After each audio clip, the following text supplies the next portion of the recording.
Good, everybody. Welcome to another Gold Standard podcast on the Fans First Sports Network. I'm Rob Stats Guerrera. He's Grant Cohn. What up, Grant? What is good, Rob? How you doing? I'm doing good. Well, you got a problem with I stole your line. Yeah, that's my thing. I stole it from you. I like it. I'm doing a Rob impression soon. I've been doing the show with you long enough that I think I can do a Rob impression, but not today. I'm working on it. Just get irrationally angry about the smallest, tiniest things, and you'll be on your way. That's why I do the show with you. I don't think people understand how good of a time I have every Wednesday morning with you. I love this. Well, thank you. I enjoy it as well.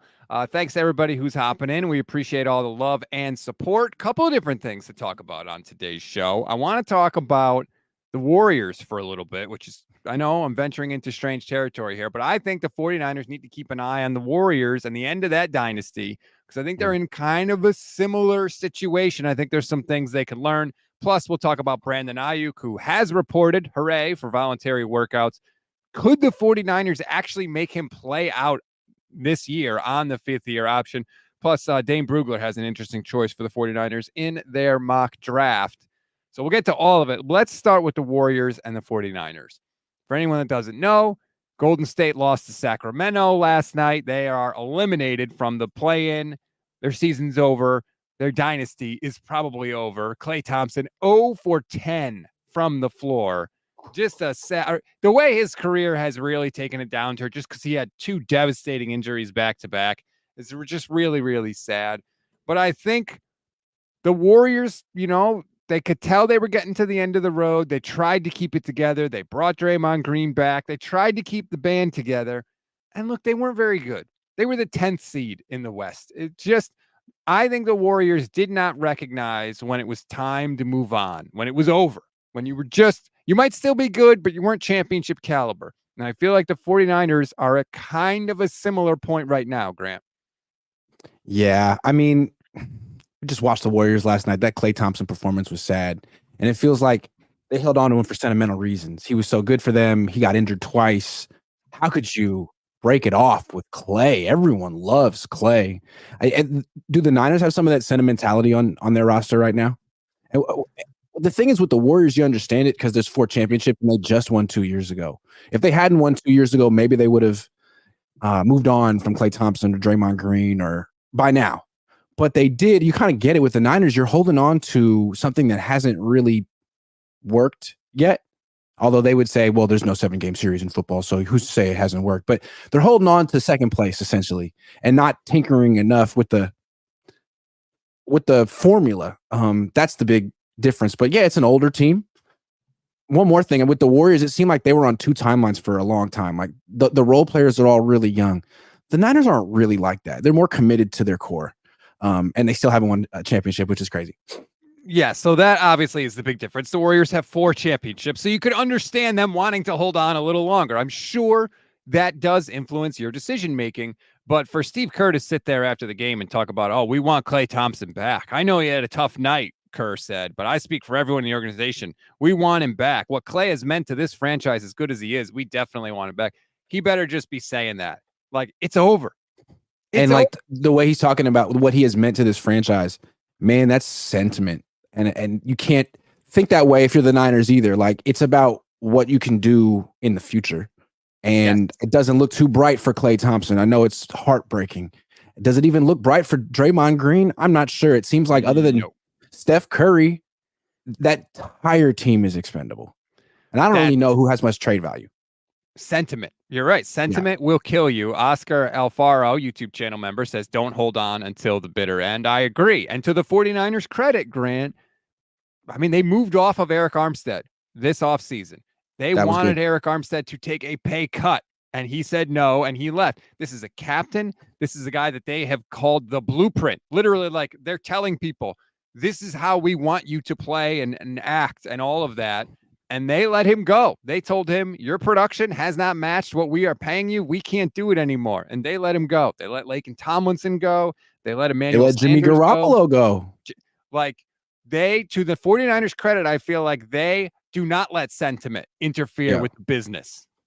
Yeah, and a couple of years ago, I said the Niners should move on from George Kittle. I felt like he was slowing down. To his credit, he hasn't really the last couple of years. And to the Niners' credit, they've held on to him. It seems like he's still an asset. You wonder with Deebo Samuel, like, is he getting close to that point? But he had like 14 or 15 touchdowns last year. So you understand holding on to him one more year. It does seem like the Niners aren't really holding on to anyone too long yet, even though they're one of the older teams in the league. It seems like they've picked their best old players and have committed to them, like Trent Williams, for example. Trent Williams is sort of like the Steph Curry of this team. He's 35, 36. Everyone sort of acknowledges he might be the greatest of all time, and this is his window. So go all in. I think the Niners have actually done a better job of maximizing Trent Williams' window than the Warriors did with Steph. Trent is going to be 36. Kittle turns 31 next year. CMC is going to be 28, which is not old in human years, but in running back years, it's up there for sure. But Deebo is going to be 28 also. Bosa 26, Dre Greenlaw 26, Fred 27. So they still have a chunk of the team that's pretty young, which is awesome, which I think is a big difference between them and the Warriors also. Let's do another parallel. I like this topic a lot. So we've talked about the rosters and the construction and the timelines. What about the coaches? Steve Kerr is looked at as great for a long time, but right now he's kind of, do his players buy in that much? I mean, is he really looking like the guy with the answers? He's been there a long time, and the team just got smacked by the Kings in the play-in. And you're looking at Kai a little bit, like he's had a sterling reputation since pretty much he became a head coach. Just everyone thinks he's the next Hall of Famer. But now he's 8 years in and he hasn't won the championship and he just lost it in a weird way. And it's like, how are his own players even looking at him right now? I think both of those guys have a lot to prove. And the lesson here is coaches have a sell-by date too, eventually. And Kerr has the rings that, give him more credibility, right? Kyle he's had success. He's won a lot of games. They've gotten to Super Bowls, but obviously he hasn't won one. That is true. Like, how do you keep it fresh as a head coach? How do you keep motivating these guys to climb that hill again? Look, they all know. They know what it's like, right? They know. Trent knows what it's like. Deebo knows. Kittle knows. It's a friggin' slog, man. Agree. But in order to get to where they want to go, you have to do all the little things during the regular season, and it's hard to get motivated for those things again and again and again when you've been to the mountaintop where the 49ers are not to the mountaintop, to the base camp of the mountain, let's say, like the 49ers have. Both coaches, Kerr and Shanahan, seem to be clinging to a particular core for whatever reason. Like with Kerr, he has to have Klay Thompson. He has to have Draymond Green. Of course he wants Steph Curry, but that's what he wants. And like with Kyle, he's got to have Juszczyk. He's got to have certain of these players. And with Kerr, it seems like that's been his demise. He hasn't been able to develop the next generation of stars that can take over this franchise. It's still the Steph Curry show. He's 36 years old. And with Kyle, it's like, have you been able to? Maybe. Brock Purdy, Brandon Aiyuk, we'll see. But right now, it's still it's it's the Christian McCaffrey team. And it's led by players who are about 30 years old. That's what you just touched on there is a huge thing. And Brother Bob says, driving, what's up, Grant and Rob, all in this year, then rebuild. They won't have to rebuild, because that's the difference, I think, between the Niners and the Warriors. You mentioned it. The Warriors were not able to kind of restock the cupboard, right? They tried with Jordan Poole. That didn't work. James Wiseman. That didn't work. The 49ers, you have Brock Purdy. That was their Trey Lance, obviously, clearly. Yes. You have Brock Purdy. You have Brandon Aiyuk. Nick Bosa obviously is still young. Fred Warner's 27. That's pretty young. Like, you have a core where you can make a transition. It's definitely, it's not like out of the realm of possibility by any stretch of the imagination, but you do that through the draft. The Warriors mostly have swung and missed in the draft. That's why this draft coming up a week from tomorrow, 8 days away, is massive for the 49ers, because if they're going to make that transition, they have to nail it. To me, like, the young core of the 49ers, if we're being brutal, is Aiyuk even? He's 26. Like, I would say he's right in his prime. The young core is like Purdy, Jair Brown. Those two look nice. And then, I don't know, Diamador Lenore. No. I like Diamador Lenore, although I'm not convinced they'll keep him long-term because they don't pay DBs and he's good. But maybe they will pay him. Maybe they'll give him the Travarius Ward contract they gave Travarius Ward a few years ago. I think we'll see what he does this year. But they do have a tiny little core of young players, and They got to keep adding on to it. They got 10 picks this year. They got to not whiff again in this draft. Be important. Right. You cannot whiff. That's my quality control advice. Don't whiff in the draft. Well, just find players that can contribute in some way. Yeah. Trey Sermon could not contribute in any way. Ty Davis Price could not contribute. Robert Beal could not, just find guys that can do something, even if it's only one thing. Just find guys that can do something and help in some way.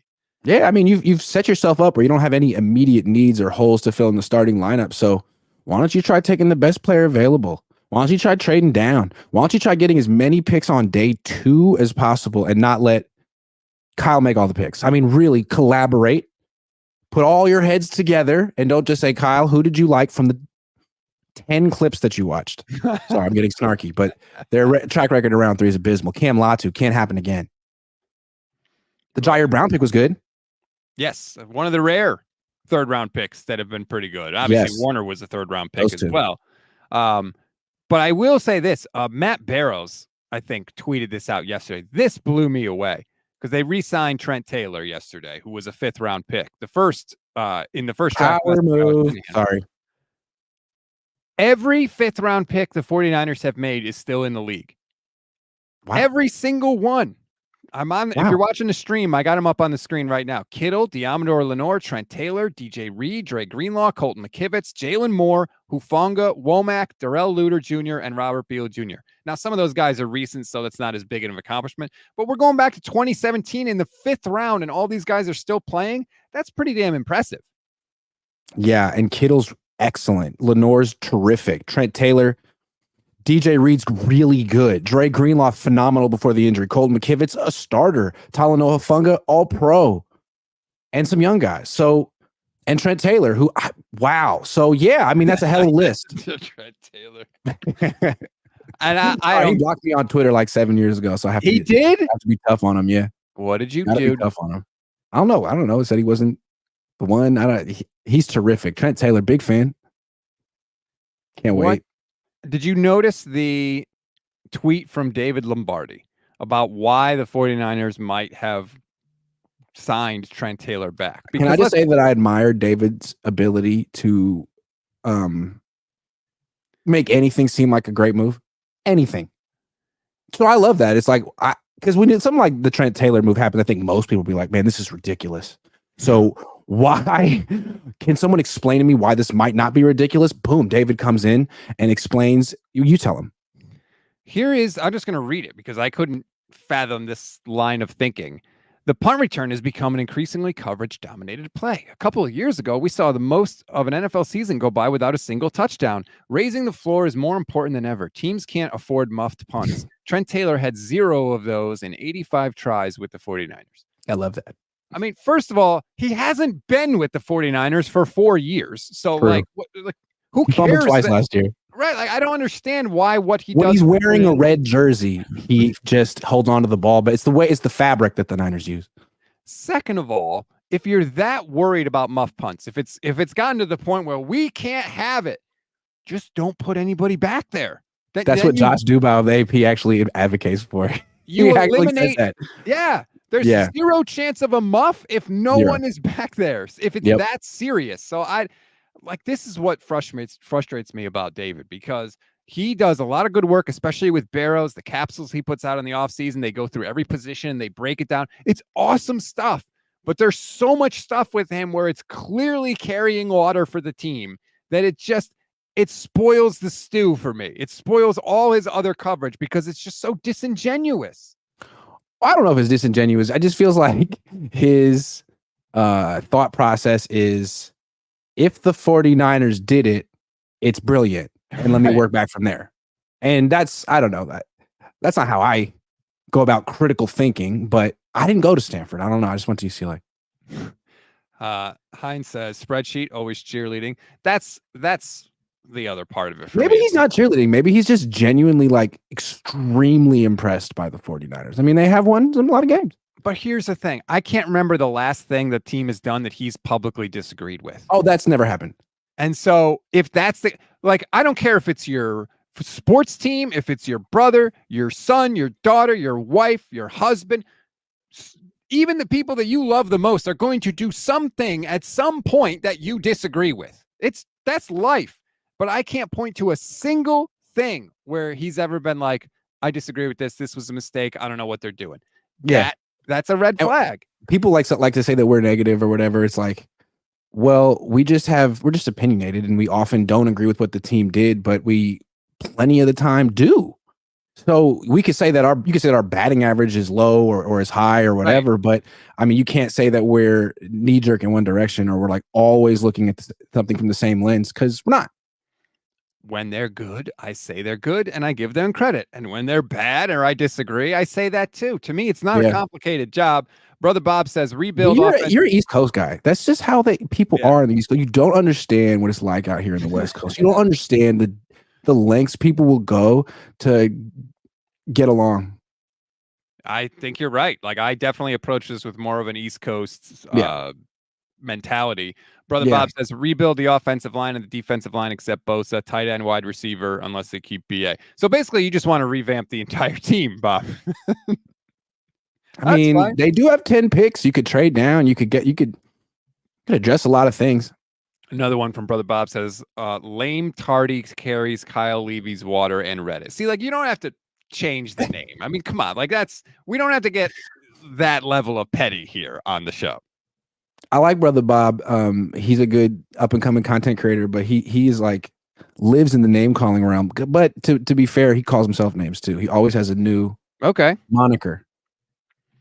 I guess monikers are important to him. I like a good moniker. He calls me Iglet. Why? A lot of people call me Iglet. All right. Well, I will never do that.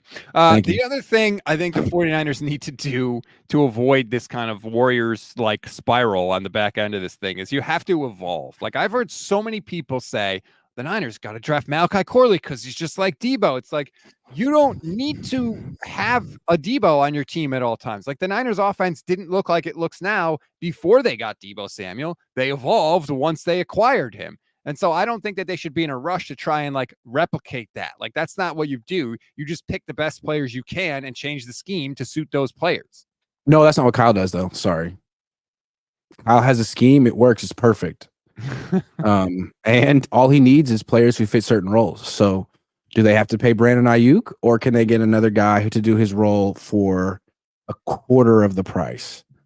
You know, I think I know what he would like to do. I don't know if he has the courage to actually do it. I think that Kyle evolves the scheme. He doesn't overhaul it, but I do think he tweaks it. Like, they didn't start doing all that wide receiver runs until they got Debo. That's true. But I think he feels like he's found something that works. Again, how much has this team really changed since 2019? When they should have won the Super Bowl. Well, the other thing that we don't know is, would they have changed a lot if Trey Lance had worked out? Because I think the offense would have looked different with Trey Lance. They barely got off the ground. He started 4 games. And then once they got Brock, he's not. It started with the idea of changing for a second. And then they were like, nope. When it didn't immediately work. Comfort zone. That's fair. Safe space. That is fair. I mean, they've had a lot of success with it. Yes, clearly. I just feel like, look, if they're thinking about potentially trading Debo Samuel next year, which maybe they are, then I wouldn't be surprised if they're thinking about potentially drafting someone just like him this year. Well, I hope they don't. Because first of all, like, everybody's been looking for a guy just like Debo since he came into the league. You can't find him. Why? Because he's a unicorn. Like, it's really hard to find that skill set. And so I don't know. And with what we saw in the playoffs, like, why are you so desperate to have that on your team? Like, someone that's really good at what they do, but also very limited. Well, it's nice to have Debo Samuel when he's 23 making $5 million a year. It's not as nice when he's 28 making $28 million a year and he's missing 4 games a year and he can't beat man coverage because he's slower than he was when he was 24. That's rough. Right. So I could sort of understand if they feel Malachi Corley's got a little bit more juice and he's cheaper, and then fine. I mean, we've seen what the system looks like with that type of a gadget player. But you also got to be right. You got to be right in that this guy can play at a level close to, it doesn't have to be exactly, but you got to be confident that he can be at a level close to Debo Samuel. And you can't be confident. That's the thing about the draft. Like the Niners were confident that Danny Gray was going to be good. They were like all these GMs think they're experts and are really confident, and they don't like results be damned. Look at your track record. Tell me why you're so confident. Tell me why you're better at drafting than the dude who works for The Athletic. You guys both know the players. I mean, it's so much luck involved. You guys could freaking flip coins and probably do just as bad. So I'm a huge fan of economics. I was an economics minor in college. I almost changed my major to economics. I love it. Did you read Freakonomics? Yes, I did read Freakonomics. Of course. I read a book called Misbehaving by Richard Thaler, who's an economist. And he and another economist actually did a study of the NFL draft. And they looked at it and they were like, why? Let's see what's going on here, because this is a really weird situation. Mm-hmm. And they've actually met with multiple teams. They've worked with multiple teams. It was written about in The Athletic the other day. This is true. Yes. And one of the teams they worked with was Washington, right after Daniel Snyder became the owner there. And basically, Dallas too. What they told Daniel Snyder is, look, here's what we've researched it. We've gone back. We've looked at the history. Here's the conclusions that we have come to. Number one, biggest conclusion is NFL teams overvalue their ability to scout players and to tell the differences between who is good and who is bad. Like all the time. Right. They think, oh, no, we know. You really don't. Pretty much.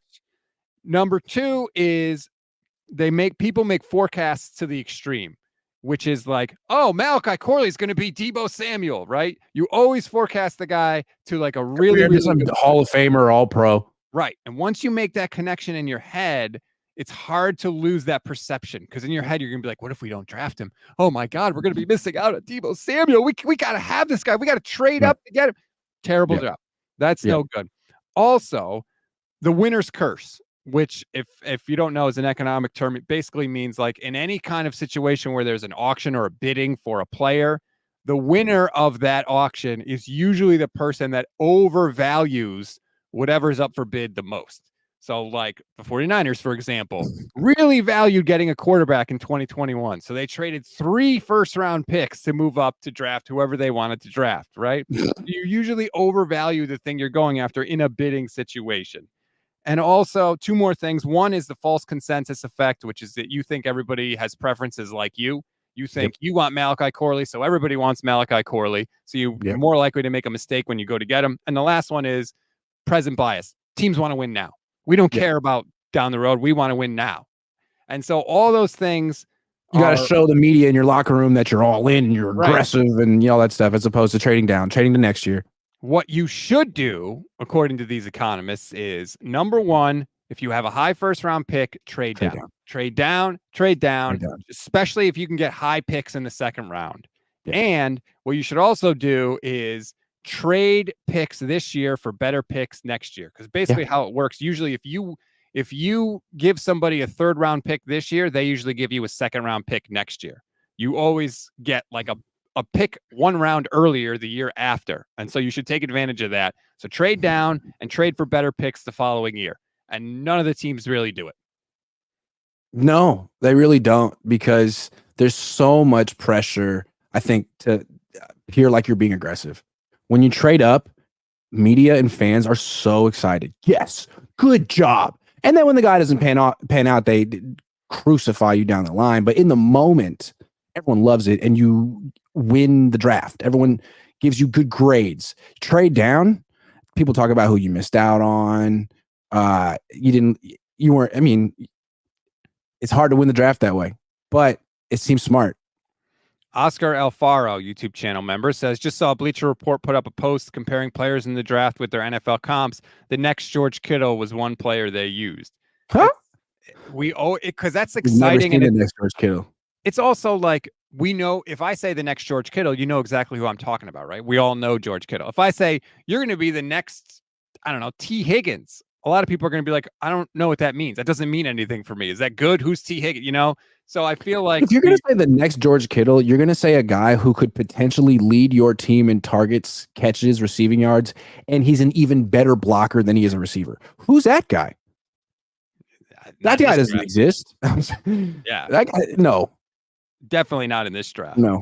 And so I don't know if the 49ers are going to employ this, but it was hilarious because this economist, Richard Thaler, met with the people from Washington. They explained everything. They were like, these guys from Washington totally understand what we're saying. They get it.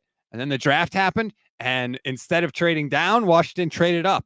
And they contacted the guys from the team and they were like, what the hell? We just talked about not doing this. And they were like, yeah, well, Daniel Snyder told us to do it. So we did it. He got excited. But yeah, it seems like if a team could commit to it, that you would have such an advantage because no other team really will. You're always going to have teams looking to trade up. So I think let's bring that back to the Niners. They stand at 31. Last time they were at 31, they traded up for Brandon Aiyuk. Nice. That's nice. What they also could do is trade down here because Bo Nix should be available. Michael Penix should be available. Those guys, I mean, if you're going just on pure draft grade, they're probably round 2, round 3 prospects, but because they're quarterbacks and teams need quarterbacks, they're going round 1. So perfect. I mean, like that's exactly what we're talking about. Take advantage of that market inefficiency or whatever you want to call it, trade down, because you'll probably end up getting just as good of a player wherever you go and get more picks out of it. And I could already hear people clamoring. So let me just say, like, yeah, if you trade up and you draft a Hall of Famer, of course that's good. But the whole point of the exercise is that we're not that good at determining who the Hall of Famers are going to be. And we overestimate our ability to find those guys. So it's all about playing a numbers game. The more lottery tickets you buy, the better your chance to win the jackpot. That's essentially what the draft is. So you trade down, you get more lottery tickets. That's really the philosophy overall. But yeah, of course, if you could trade up and get a great guy, you should do it. But we don't know who those people are going to be.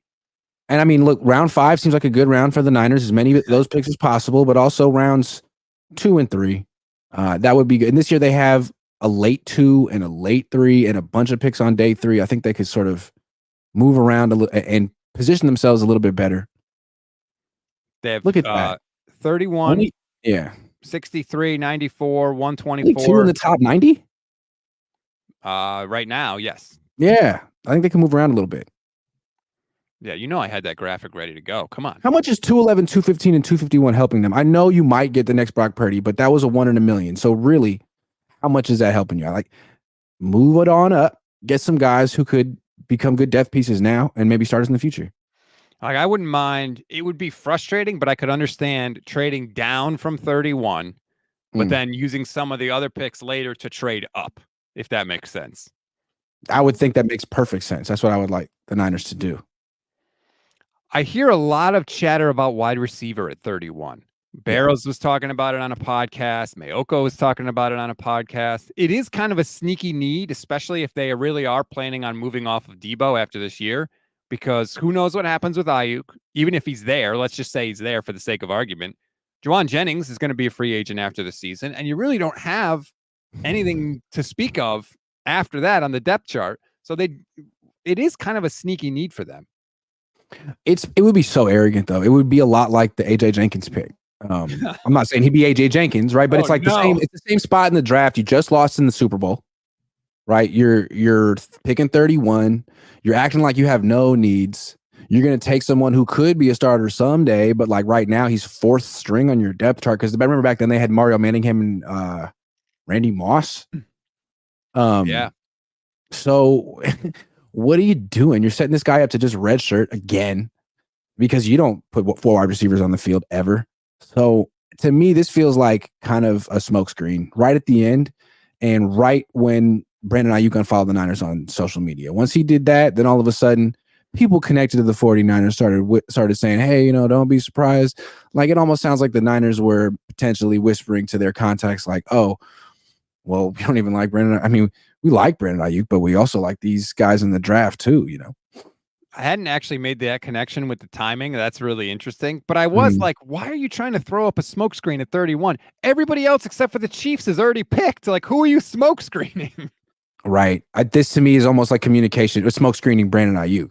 Yeah. Because Brandon Ayuk's trying to posture like, I don't dislike you guys, or maybe I do. I don't know.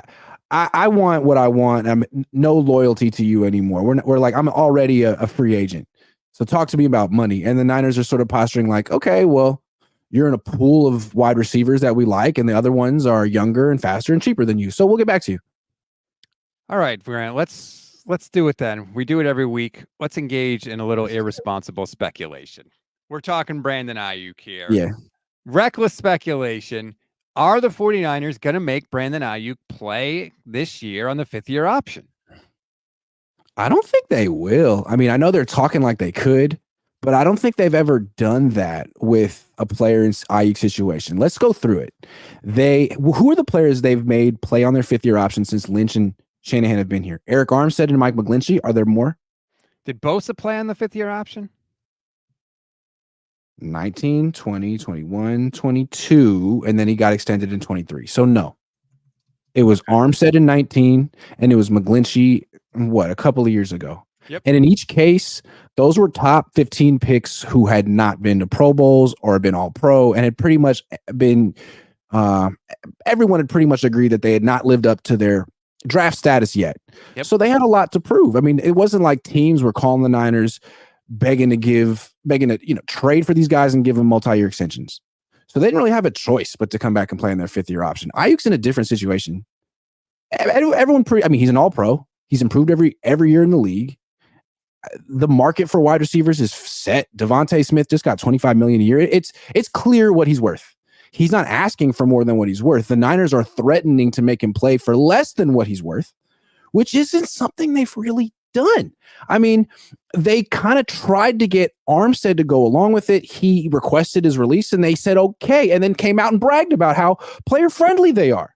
And I think that's kind of how this could be going. Like, look, we tried to negotiate with Brandon. He made it real clear. He wanted X. We couldn't really afford it. And you know what? Rather than be jerks, we did the right thing. Let's throw ourselves a freaking parade. That seems to kind of be how the Niners do business. It is interesting because you're right. When you've outplayed your contract, the Niners have given people deals. The only guys they made play on the 5th-year option were guys that hadn't. But they're also in a different point in their lifespan here because I guess if they extended him, they could lower his cap hit. So they would actually lower his cap. So I guess I'm wrong on that point. But I don't know why. If you can lower his cap hit this year with an extension, why would you be hesitant about it? Because Mike Florio has said on NBC from Pro Football Talk, they would like him to play on the 5th-year option to keep the band together for one more year. Is there a world where, let's say that they make Aiyuk play out the 5th-year option, they don't win the Super Bowl, maybe they lose in like the second round of the playoffs, whatever, where then they just let Brandon Aiyuk go? Like, why would you need to have Brandon Aiyuk play on the 5th-year option this year if you could extend him and lower his cap number? It just feels like if you do that and make him play, they should extend him. And maybe the Niners feel like they're not that far apart and Aiyuk's driving a hard bargain now, but in August they'll get it done because they want him that much and he doesn't hate them and he just wants to be paid fairly and they're prepared to make that offer eventually. Maybe that's where this is all going. But if really they feel they're far apart and the only option is trade him or make him play in the 5th-year option, if they make him play in the 5th-year option, it'll be interesting to see how the rest of the locker room all of a sudden looks at the front office, because that's a really hostile thing to do. Making a guy play for almost half of his market value, a guy who, I mean, he's never gotten in trouble. He's never done anything to warrant such treatment. And now you're looking around like, are they going to take care of me? Are they going to play these games with me? I thought this was John Lynch. I thought this was a Hall of Fame former player who was going to take care of us. It took care of all these guys, and now all of a sudden they're not. Like, are they changing how they do business? I think it would be bad for morale to do that to Brandon Aiyuk. And I think it would maybe affect how free agents look at them in the future as well. Tanisha, YouTube channel member, says it would not be good for our organization to force a player to be on a team that they don't want to be on, especially if we're shooting for the Super Bowl. It will create a toxic locker room. I will say it doesn't seem like Brandon Aiyuk right now is particularly mad at the 49ers. He showed up for the first day of voluntary workouts. In that interview with Shannon Sharp and Chad Ochocinco, or Chad Johnson, I don't know what his actual name is now, he said that he had been in the 49ers facility that morning. So, like, if you're mad at the team, you're not showing up for that. Justin Jefferson didn't show up for the first day of voluntary workouts. CeeDee Lamb, same thing, is not going to show up. So maybe it's like not as contentious as we think. Yeah, maybe what Aiyuk's saying is, look, I'm here. I expect you guys to make me a respectful offer eventually, and I'll act on good faith. But so here I am. But I mean, yeah. Here's a question: if they give Brandon Aiyuk the Devontae Smith deal, is he taking it? 3 years, $25 million a year. Yep. I just don't see how his agent can let him. Right? He's objectively better than Devontae Smith. Like, why would you take that? That's what I said, and Eagles fans came for me, but I think he's better than Smith too. I'm sorry. Devontae Smith is very good, but Aiyuk is better. I agree. What if I'm the 49ers? I'm like, look, this deal was just signed. You guys have similar numbers. Why wouldn't you take this deal? And if I'm Brandon Aiyuk, I'm like, hey, I'm better than that. I could really see both sides of the argument. Yeah. Well, it seems like 25 million is the absolute floor. And he's not going to take less. Yeah. If he's insisting on $27 million a year, if there's another team that would give it to him, then I don't know. It just seems like again, let's come back to him played on the 5th-year option. He's holding out. Would he? Like I mean, maybe he'll lose money, but he's a high-level player. He's going to get paid a lot of money eventually. He's going to get it back. So he's not going to be worried about getting fined, missing some game checks. He's already been a first-round pick. He already has millions of dollars, and he's going to get hundreds of millions of dollars. Like, he's holding out, even though he's doing everything right now. I mean, I would assume. And that could be 6 weeks, 7 weeks, depending on whatever he's allowed to do and not miss an accrued season. So to Tanisha's point, he could really mess up the Super Bowl run, not be at training camp, not be the first couple of months of the season. It's not what you want. What if the 49ers are like, and maybe they probably haven't said this to Ayuk's agent, I doubt it, but who knows, because his agent and John Lynch are like bosom buddies. True. What if the Niners are like, we're totally prepared to give you the Devontae Smith deal, maybe a little more, but we just want to wait till after the draft, just in case somebody loses their mind and offers us, a mid first round pick or whatever it is. It could be that too. Fair. That's business. Yeah, nothing wrong with that. That would actually be pretty smart. Now, I don't know if they would. Tanisha's making good points, though. Can you put her back up on her newest comment? Tanisha says, true, but it seems that Brandon doesn't have that personal relationship with the coach like Debo. Brandon only cares about winning, playing, and getting paid. It's true. And Brandon, I was around him the day after the game. He was so upset, and I think it's pretty clear he felt that he and the team would be champions right now if he had been trusted to make a bigger impact. And I think he takes it personally. Like, in the biggest game of all of our careers, you didn't trust me. You went to Jawan, you went to Debo, not me. And I'm the best receiver on this team. You know it. The league knows it. It's hard to get over that because you don't know you're going to get back to that game. Look, you were there all week. I was there all week. There was no question in my mind the 49ers thought they were winning that game. You could hear it from Aiyuk. Jawan Jennings, I was standing an inch away from Jawan Jennings when he said, I've envisioned myself doing everything, winning a championship, having a great game. He's like, I've already seen it in my mind. And sure enough, he would have been the damn MVP if the 49ers had won. Like, they thought they were winning that game. You know why? Because they had the better team than the Chiefs. And they were the best team in the league. And so that's why I think this offseason has been so hard for this 49ers, because what do you say? Like, the year before, they could say, we were the best team, but Brock got hurt, and we'll prove it this year. Okay. You came back and you proved it. You were the best team, and you got to the Super Bowl, and you had the 10-point lead. And you still can't even say why you lost that game to a team that's inferior than you. It's going to be better this year. Are you going to be better this year? Maybe. They're young. You're a little bit older. Like, hard to say. That was that might have been the best team to not win a Super Bowl. I think that's their legacy right now. You have to get over that mindset, though. You have to you're not the best team.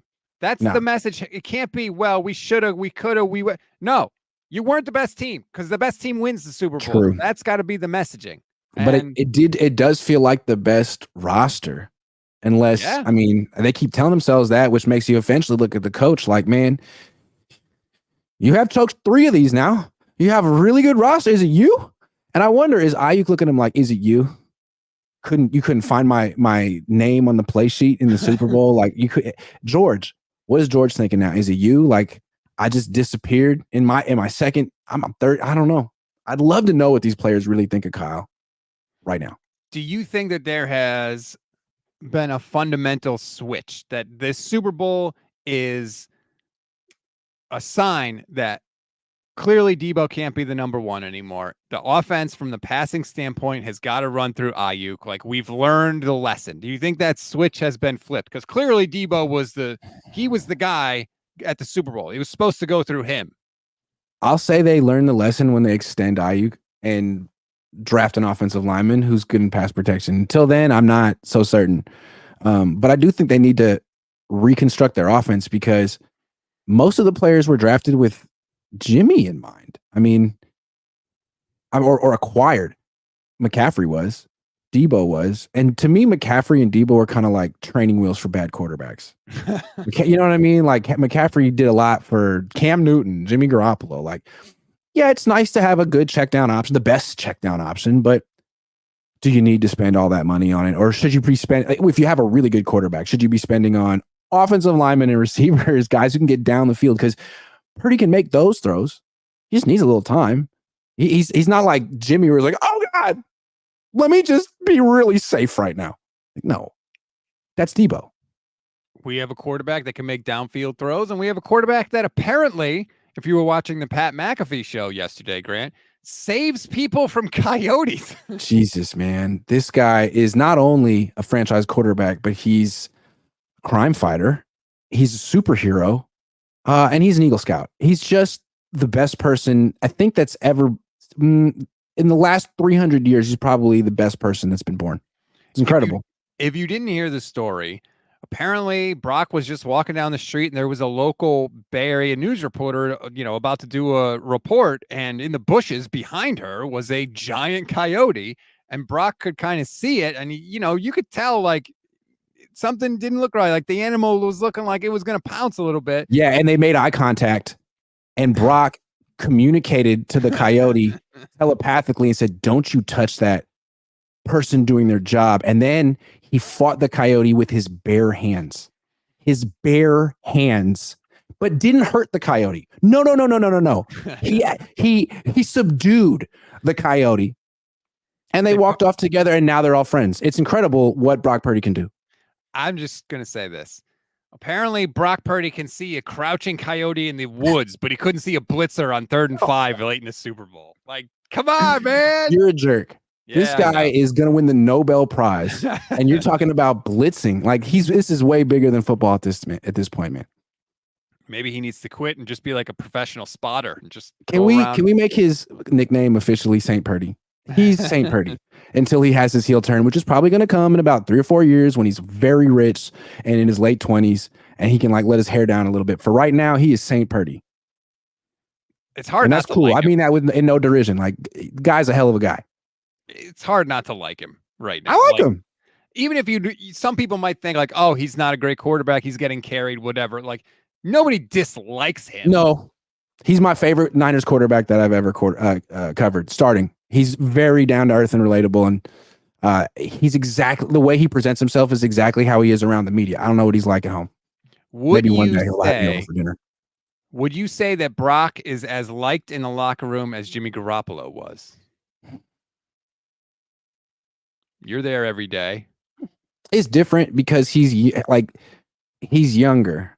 So Kittle and Juszczyk and those OGs on the team looked up to Jimmy, because Jimmy came from New England and Jimmy was around Belichick and Brady, and Jimmy was a little bit older. So it's different. Kittle isn't looking up to Purdy, but Purdy hangs around. Like, Purdy's in the locker room. He's a man of the people. Jimmy would come through like he was avoiding paparazzi. Oh, hey, how's it going? Oh, hey. And then he's gone. Like, so I think Purdy is much more of a leader, and he's going to take ownership of the locker room, but he still is one of the youngest players in the team. And so right now it's him and Colton McKivitz. Yeah, Garoppolo was 26 when he came to the 49ers, and he had a couple of years in the league. Brock is not going to be 26 for 2 more years. Right. So it's a little different, but Brock is better at football, a genuine leader, takes his craft seriously. Like, there's a lot going for Brock. Last point we want to get to before we wrap it up for the day. Also, he's a cowboy, even though he's from Arizona. Did you notice? Yeah, that is America weird. Thinks this guy is a freaking farmer. It's hilarious. Right. He was wearing the John Deere shirt. Yeah. On This the dude grew up McAfee in a show. place with no farms, within hundreds of miles. But he is the face of farming. It's too funny. He's got I love that. it. Yeah, he kind of like he has like that all-American kind of middle He's of the got that country howdy look. doody look. He's from the desert. It's true, he is. He's howdy doody Purdy. Last thing that you mentioned to me in our text messages before the show, Dane Brugler had somebody mocked to the 49ers that's going to make a lot of people very mad. That would be defensive tackle Johnny Newton. Jerzon Johnny Newton would be the pick according to Dane Brugler for the Niners. Will you be safe from the revolt if the 49ers go D-line in round 1 in a week? I mean, it's what's going to happen. So let's just prepare ourselves. That's what they're going to do. And it's like, oh, well, they have Malik Collins and that's who cares? First of all, they're very, I mean, I don't want to say arrogant, but they think their team is set.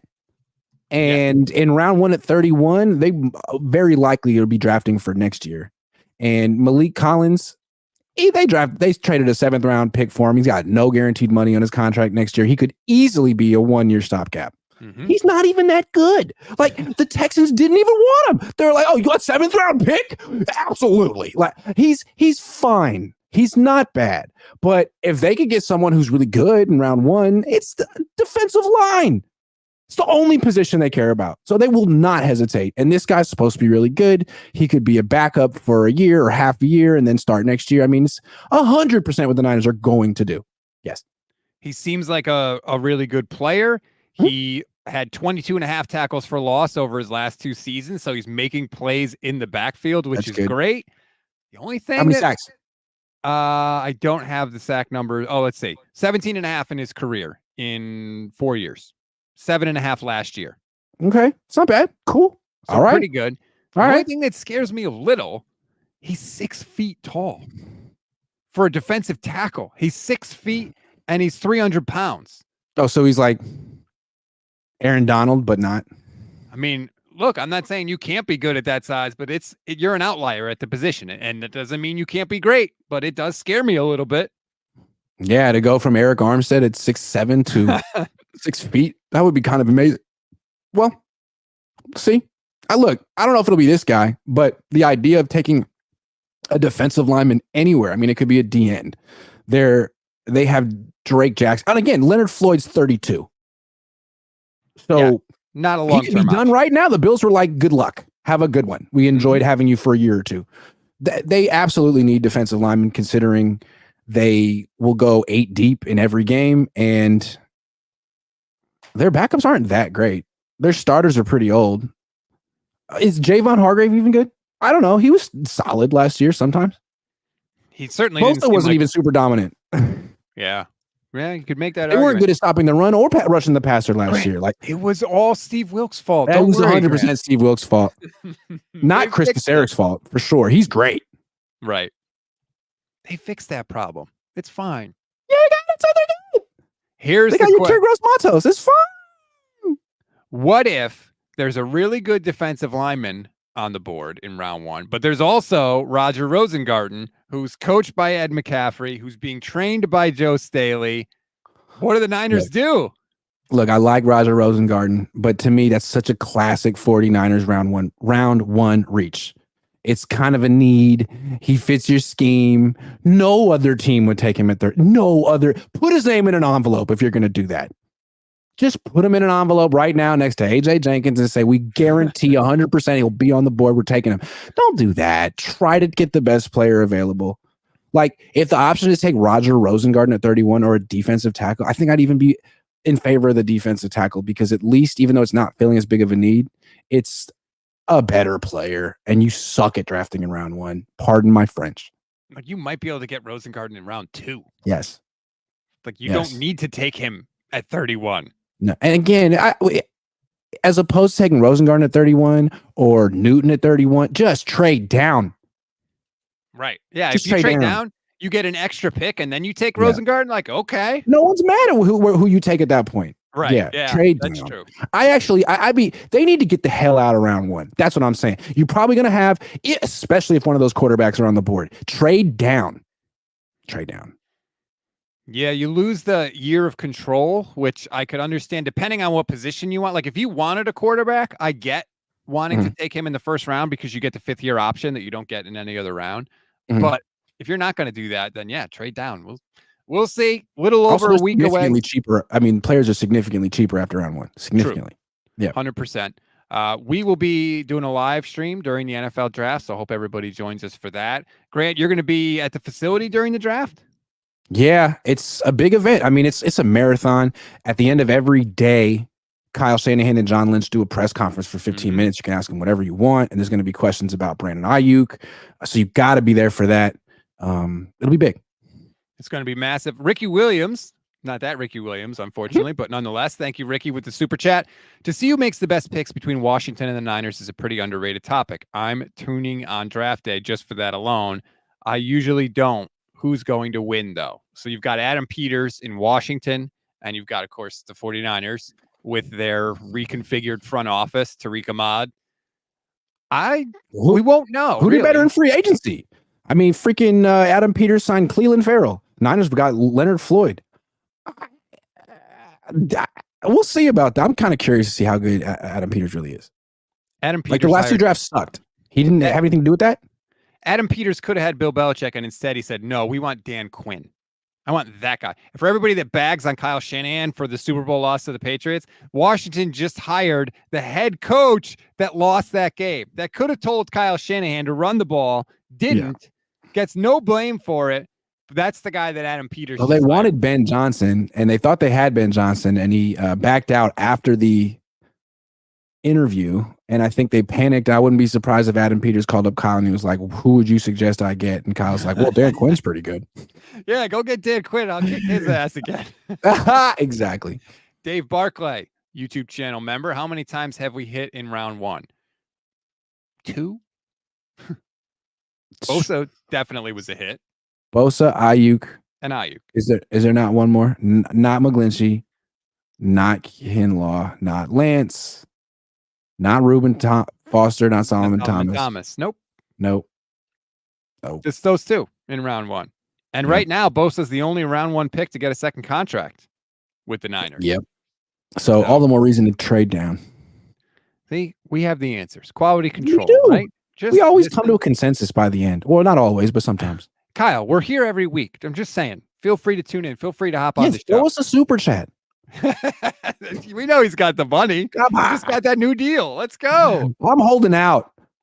How satisfying would that be if literally, and we'd have to know it for a fact, but if literally Kyle Shanahan was like, here's $10, bam, super chat question.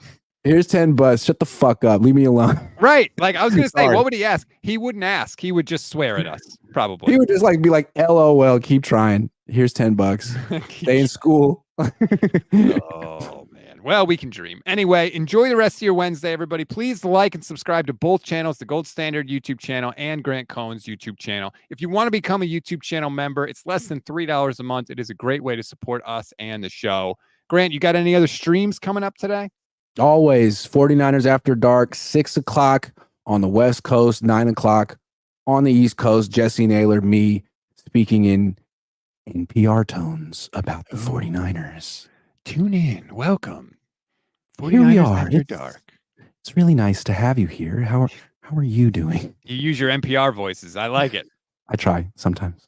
All right, everybody. Have a good one. We'll talk next week.